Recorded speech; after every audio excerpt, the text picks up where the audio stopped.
Hello students, बड़े कमाल की होती हैं ये वर्ब्स। कभी अपने साथ में टू प्रपोजिशन को ले लेती हैं और कभी नहीं। तो इस लॉजिक को समझने के लिए मेरे साथ वीडियो के लास्ट तक बने रहें। चलिए शुरू करते हैं। सबसे पहले तो वे वर्ब्स देखते हैं जो कि अपने साथ में टू लेती हैं। उन्हें हम इंट्रांजिटिव वर्ब्स कहते हैं। जो कम्युनिकेशन के कॉन्टेक्स्ट का मतलब है, वे सारी बातें जो एक इंसान से दूसरे इंसान तक पहुंच रही हैं, वहां पर टू प्रपोजिशन का यूज होता है।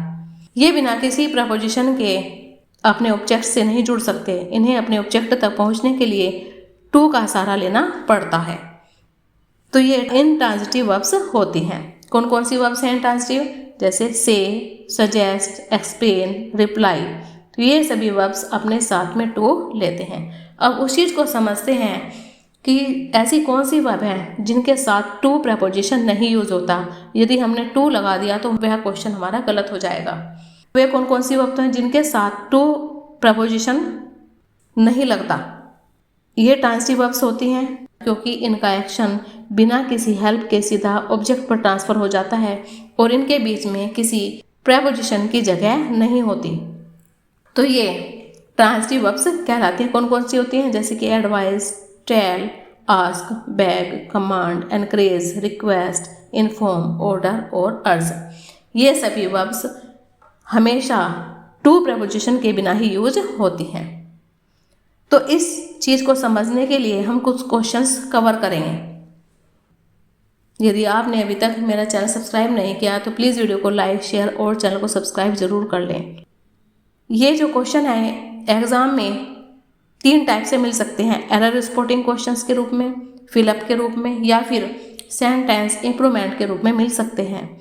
तो उसी तरीके से हम समझेंगे कि यदि एग्ज़ाम में इस तरीके से क्वेश्चन आ जाए तो हम किस तरह इनको कवर करेंगे। तो question number 1, the teacher encouraged to the students to participate in the upcoming grammar quiz.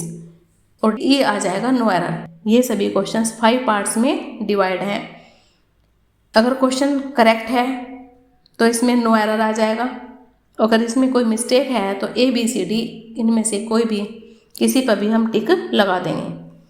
तो द टीचर क्या है? टीचर यहाँ पर नाउन है और द यहाँ पर आर्टिकल का यूज हुआ है। एक स्पेसिफिक पर्सन के लिए द आर्टिकल का यूज होता है। एनकरेज यहाँ पर मेन वर्ब है, यानी कि ट्रांजिटिव वर्ब है। द स्टूडेंट्स, स्टूडेंट्स भी यहाँ पर नाउन है, स्पेसिफिक नाउन है, तो यहाँ पर द आर्टिकल का यूज हुआ है। To participate in the upcoming grammar quiz. Participate verb की फर्स्ट फॉर्म है और वर्ब की फर्स्ट फॉर्म से पहले टू लगाने से इन्फिनेटिव बन जाता है। तो इसमें शिक्षक ने छात्रों अपकमिंग का मतलब है आने वाली, ग्रामर क्विज में भाग लेने के लिए प्रोत्साहित किया। तो इसमें बी पार्ट करेक्ट हो जाएगा। बी पार्ट इसलिए करेक्ट होगा क्योंकि एनकरेज्ड के बाद टू का यूज नहीं होता। Question number 2, although the situation was tense, the captain commanded the soldiers to hold their position। और ये आ जाएगा नो एरर। although यहाँ पर क्या है? although यहाँ पर एक कंजक्शन है। सिचुएशन कैसी है? एक स्पेसिफिक विशेष परिस्थिति है, तो यहाँ पर द आर्टिकल का यूज हुआ है। और टेंस या एडजेक्टिव है, इसका मतलब है तनावपूर्ण स्थिति। कैप्टन भी यहाँ पर स्पेसिफिक नाउन है, तो द का यूज हुआ है। कमांडेड द सोल्जर्स, कमांडेड यहाँ पर मेन वर्ब है, तो इसलिए इसके साथ टू प्रपोजिशन का यूज नहीं होगा। हालांकि स्थिति तनावपूर्ण थी, कप्तान ने सैनिकों को अपनी जगह बनाए रखने का आदेश दिया। तो यहाँ पर नो एरर आ जाएगा। ई पार्ट हमारा करेक्ट हो जाएगा क्योंकि इसमें कोई भी मिस्टेक नहीं है। तो यहाँ पर करेक्ट आंसर ई हो जाएगा। सेंटेंस इसका जरूर होगा command plus object plus to plus verb. ये करेक्ट सेंटेंस का फॉर्मेट है। Question number 3, the HR department will inform all the candidates about their interview results to next Friday.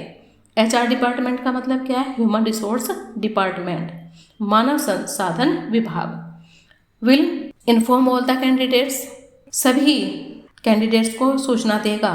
About their interview results, उनके interview results के बारे में। To next Friday, अगले Friday को। कहने का मतलब है कि मानव संसाधन विभाग सभी उम्मीदवारों को उनके इंटरव्यू के परिणाम अगले शुक्रवार तक बताएगा।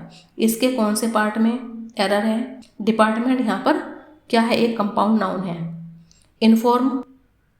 इन्फॉर्म मेन वर्ब है, ट्रांजिटिव वर्ब है। इसके बाद कभी भी टू का यूज नहीं होता। कैंडिडेट्स यहाँ पर नाउन है, तो कभी भी नेक्स्ट फ्राइडे से पहले टू का यूज नहीं होता। इससे पहले बाय या ऑन का यूज होता है। तो यहाँ पर डी जो ऑप्शन है वो करेक्ट हो जाएगा। डी ऑप्शन करेक्ट हो जाएगा क्योंकि टू नहीं लगेगा, यहाँ पर बाय ऑन का यूज होगा। Question number 4, despite my repeated warnings the urge to me to invest all my savings in the risky stock market. E part है नो एरर। डेस्पाइट यहाँ पर क्या है? डेस्पाइट यहाँ पर एक प्रपोजिशन है, इसका मतलब है बावजूद। माई क्या है? पजेसिव प्रोनाउन है और रिपीटेड एडजेक्टिव है। द अर्ज आग्रह करना, अर्ज यहाँ पर मेन वर्ब है। To invest all my savings despite my repeated warnings, warnings यहाँ पर एब्स्ट्रैक्ट नाउन है। ही यहाँ पर ही प्रोनाउन है, अर्ज मेन वर्ब है। तो मेन वर्ब के बाद कभी भी टू का यूज नहीं होता। कहने का मतलब है मेरी बार बार चेतावनी के बावजूद उसने मुझे अपनी सारी बचत जोखिम भरे स्टॉक मार्केट मीन्स क्या है? शेयर बाजार में निवेश करने के लिए उकसाया। इसमें कहाँ पर मिस्टेक है? तो अर्ज के बाद कभी भी टू का यूज नहीं होता। जो करेक्ट सेंटेंस है वह अर्ज्ड प्लस ऑब्जेक्ट यानी कि डायरेक्ट ऑब्जेक्ट। तो यहाँ पर बी पार्ट में हमारा एरर है। आई होप ये वीडियो आपको यूज़फुल लगी हो, तो प्लीज़ वीडियो को लाइक, शेयर और चैनल को सब्सक्राइब करना ना भूलें। Thank you for watching this video.